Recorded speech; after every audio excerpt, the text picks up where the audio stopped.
toddobaadkii aynu soo dhaafnay ciidamada dowladda Soomaaliya oo kaashanaya kuwa dowlad goboleedka Hirshabelle ayaa waxa ay al-shabaab kala wareegeen deegaano iyo tuulooyin ka tirsan degmada Balcad ee gobolka Shabeellaha Dhexe kadib dagaal ay la galeen al-shabaab si ay uga argoostaan shacabka Soomaaliyeed jabka ka soo gaaray ciidamada xoogga dalka ay al-shabaab waxa ay dab qabadsiiyeen tuulooyinka Mareerey iyo Mukadheere oo hoostaga degmada Balcad ee gobolka Shabeellaha Dhexe dadkii deganaa tuulooyinkaasi ayaa ka barakacay waxa ayna gaareen degmada Balcad ee gobolka Shabeellaha Dhexe iyagoo isaga tagay xoolahoodii iyo hantidoodii ay ku lahaayeen tuulooyinka Mukadheere iyo Mareerey wasiirka wasaaradda gargaarka maareynta musiibooyinka dowlad goboleedka Hirshabelle Cabdimahad Cabdullaahi Qoorgaab oo shir jaraa'id qabtay ayaa waxa uu sheegay in wasaaradda gargaarka ay gurmad degdeg ah gaarsiin doonto dadka laga barakiciyay tuulooyinka Mareerey iyo Mukadheere oo ay al-shabaab dab qabadsiiyeen. Bismillahir Rahmaanir Rahiim. Waxaa maanta dhacday arrin aad iyo aad u foolxun oo runtii qalbi kasta ee bini aadama ee maqla aad u xanuunjinaysa. Sida aad arkaysaan iyadoo jirto xaalad bani aadanimo oo dalku uu ku jiro abaaro biyo la'aan iyo sidoo kale dabaylo aad iyo aad u fara badan ay dhacayaan ayaa maanta waxay dhacday in nimankii al-shabaab ahaa ay gubaan laba tuulo oo hoostimaada degmada Balcad runtii labada tuulo dadyooga hadda ku soo barakacay ee hadda joogo ayagoo wax dhara aan haysanin sidoo kale toodna aan haysanin waxay cunaan iyo waxay cabaan intaba aan haysanin ayaa hadana tuulooyinkii dab lagu wada qabtay oo runtii aad loo wada gubay waa laba tuulo oo la yiraahdo Mukadheere iyo sidoo kale Mareerey labada tuulo dadka ka soo barakacay waxay yimaadeen magaalada degmada Balcad ayay yimaadeen oo hadda ay joogaan runtiina wasaaradda gargaarka iyo maareynta musiibooyinka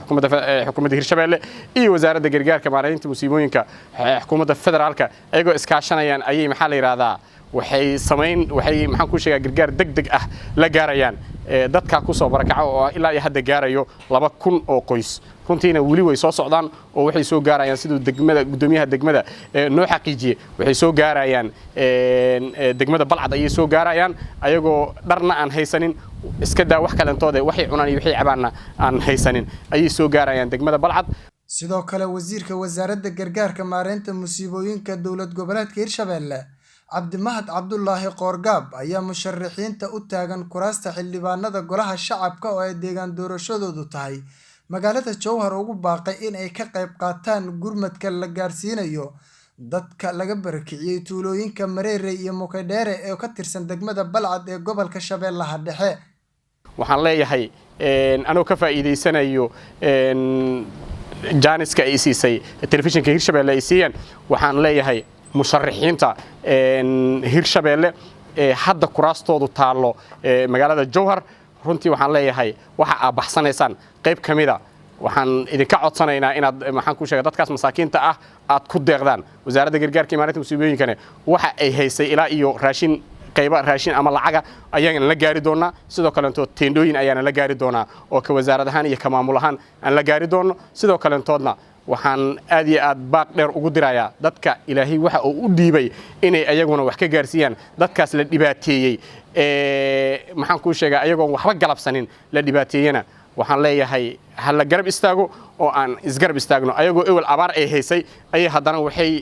ku dhacday maxaa la yiraahdaa biyo la'aan ay haysay raashin la'aan ay haysay ayaa haddana guryihii hooyigii meeshii ku yeelaayeen ayaa haddana la gubay sidaa darteed waxaan cod dheer iyo cod gaabanba ugu dirayaa dadka ilaahay wax siiyay iyo musharaxiinta ku tartamaya kuraasta taala Jowhar oo hadda taagan inay wax alaala wixii contribution ah oo ay bixin karaan inay maxaa la yiraahdaa